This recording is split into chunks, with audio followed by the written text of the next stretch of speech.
Pastors were asked, what's the most challenging part of pastoring today? And they got honest. If you're a Christ-following churchgoer, then you're going to want to make sure that you pay attention to this, because I think it matters what pastors have to say about pastoring, because it says something about the church. And if you're a fellow pastor, then you might find this video encouraging, because you'll realize you're not alone. Other people feel like you do. If we haven't met yet, my name's Brandon. This is Preach and Lead. This is the channel where I help you preach memorable, faithful sermons and lead the church intentionally. If you are a fellow pastor, then I've got a free gift for you as my way of saying thanks for being on this video. If you go to preachandlead.com/guide, you can get my free 10-step guide to writing a sticky sermon. It's a whole process to help you go from blank page to finished, faithful, to-the-heart, transformational message in less time. One that's faithful to the Word of God. So go to preachandlead.com/guide and get your free 10-step guide to writing a sticky sermon.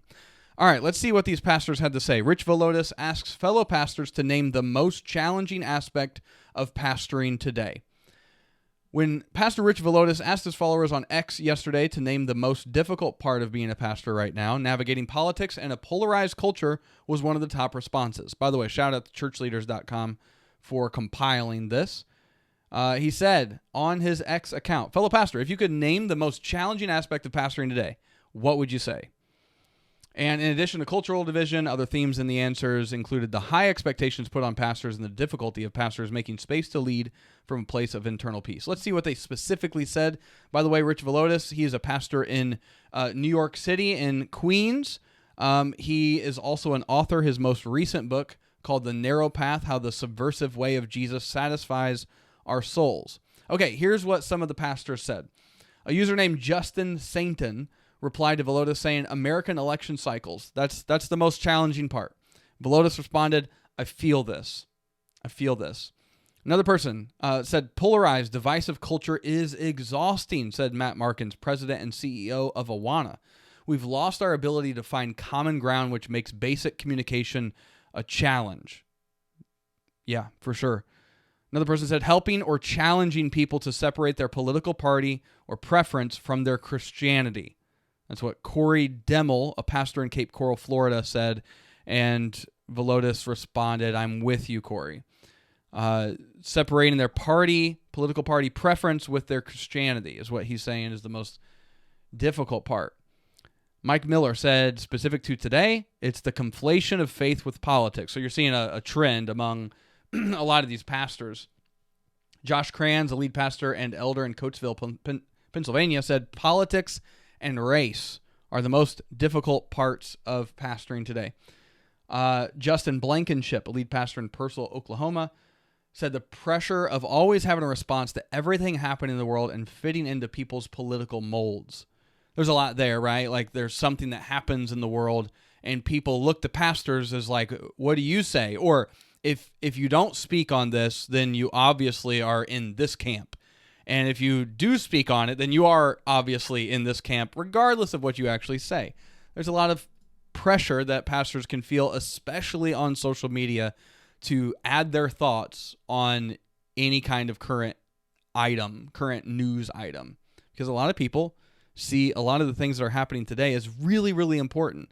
And if their pastor doesn't respond to it or talk about it, then they're making assumptions about where they stand. Others mentioned the difficulty of pastoring people who are strongly shaped by the internet and social media. There's a quote, individualism and not having the categories, language, or tools to address it, said Brad Edwards, a church planter and lead pastor in Lafayette, Colorado. In other words, we're all fish trying to describe the experience of being wet. Close second, but related, the many ways social media is deforming and distorting society.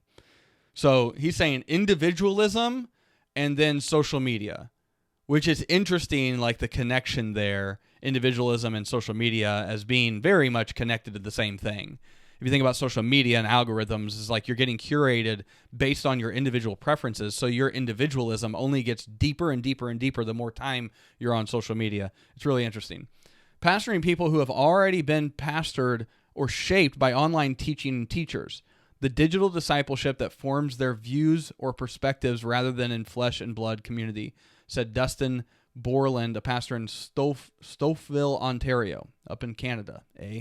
Yeah, that's a major thing. A lot of churches are trying to take digital discipleship seriously because they see the power of it and how a lot of their people are really getting shaped by these videos on YouTube or podcasts and whatnot. TikTok, that kind of stuff. Stephen McQuaig, I'm sorry guys if I'm butchering your names. Lack of discipleship. That was his answer. Lack of discipleship. Ryan Quanstrom, pastor in Wyoming, Michigan, said the internet. The internet is the most difficult or challenging aspects of pastoring today. Quite a few people mentioned that church members expect pastors to fill a multitude of roles, yet in small churches there is often a lack of resources. Author Dorothy Littell Greco said congregants' unrealistic expectations. Yeah, that's for sure. Especially in smaller churches, I would say that's pretty common. Other Daniel Ostendorf said pastors are expected to be Renaissance men, experts in preaching, teaching, leading, administration, evangelism, etc. A pastor in Longview, Texas. He said the expectation on pastors is that they have all or most of the spiritual gifts. That's so true. That is a great way to put it. I think a lot of pastors, whether this is articulated like explicitly or it's just felt indirectly, I think there's a lot of pastors who would resonate with that, and I think the most seasoned of pastors would recognize and be able to distinguish between like what's their actual role is and what people's expectations are to differentiate between the two. Is really important. A man who pastors a Lutheran church in Queens said in smaller congregations there is less volunteer support and with that less specific expertise that helps make the congregation function well. As a pastor of a small church, another person said, remaining faithful and bringing the same energy, devotion, and passion regardless of who shows up, said Ian Howard, pastor in Silver Spring, Maryland. Some Sundays we have 8 people. Some we have 30. It's a challenge to keep practices, rhythms, and energy not knowing who and how many will show up. I could see that. I could see that being a challenge. I guest preached at my grandparents' church a couple of Sundays in July, and, it's a smaller church, 20-some people, and it's a different vibe in a room with 20 people versus a room of 300. It's just a different, or 3,000, whatever. But remember, we keep our passion stoked because of Jesus, not because of the amount of people in the room. But it's hard. It's hard. Candace Liker said that as the pastor, you are not the only the pastor, but the HR consultant, the media and marketing manager, the facility specialist, the financial director, and a team builder. I think in some contexts, pastors do this to themselves because they adopt this kind of mindset, this expectations, and they try to live up to it instead of equipping and empowering the people around them. Or just saying, hey, because we don't have anybody who's stepping up, we're not able to do this thing. There's some things that you just can't not do, but I think that's sometimes self-inflicted. It's empowered by the congregation and the leaders, but it's also perpetuated by the pastor. Johnny Sharp, and this kind of speaks to it, fear or lack of commitment to community life within a local church. Some people mention the difficulty of resting well and giving attention to their own spiritual lives, getting time in for personal prayer, said Brian Fulthorpe, whose website bio says he is a hospice chaplain. Luke Simmons, shout out to Luke, pastor in Mesa, says prioritizing enough space for your soul to live and lead from a quiet mind. So important. So important. Marcus Zillman said Sabbath. That's the most challenging part of pastoring today. Maybe because of the amount of stuff that we fill our schedules with, or the amount of expectations, I'm not sure. But observing the Sabbath is a huge benefit as a pastor and as a person. Some of the respondents mentioned their own shortcomings, with one saying, my own hardness of heart. It's a very self-aware comment. Besides the big ones that have been listed here, said John Wayne McMahon. John Wayne McMahon, that's a name. A pastor in Conroe, Texas. Of course, it's in Texas. That's awesome.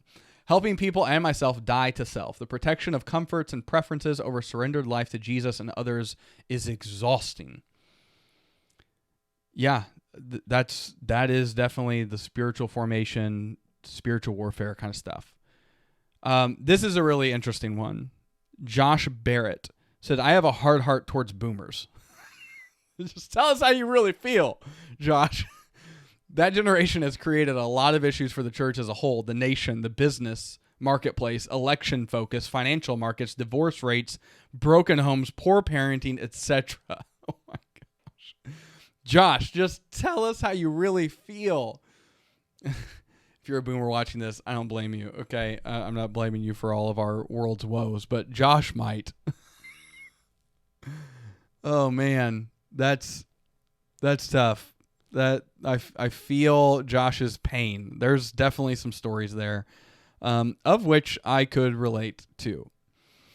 Mark Ryan said, leading younger staff and their expectations. He's a church growth project lead for LM Pentecostal Church in the United Kingdom and Ireland. Leading younger staff and their expectations. Okay.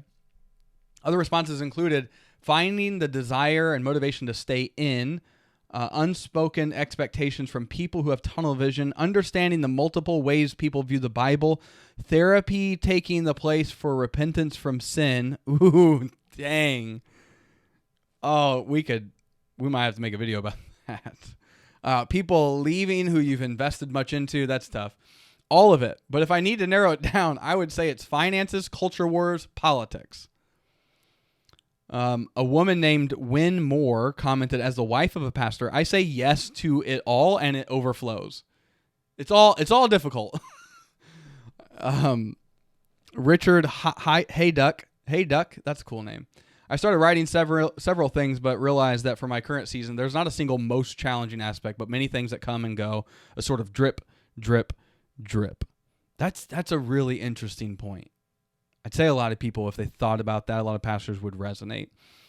Michigan pastor Tyler Sauer said, I'd love to hear your answer. First thing that comes to mind for me is a lack of awareness, me included at times, of how everything is forming us into great Christ-likeness or away from it. So, a whole wide range of responses. I'm curious what you would say.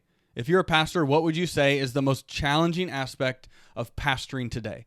Let me know in the comments below. And if you're a pastor who is finding it difficult to kind of be optimistic and you're just stuck in the difficulty of pastoring today, then go ahead and watch this video. In it, I break down the 10 habits of highly intentional pastors, because I think there's a lot of things that we could focus on as pastors, but there's some things that are key to us staying effective, and they're all right here. The 10 habits of highly intentional pastors. Watch that. I'll see you in that video.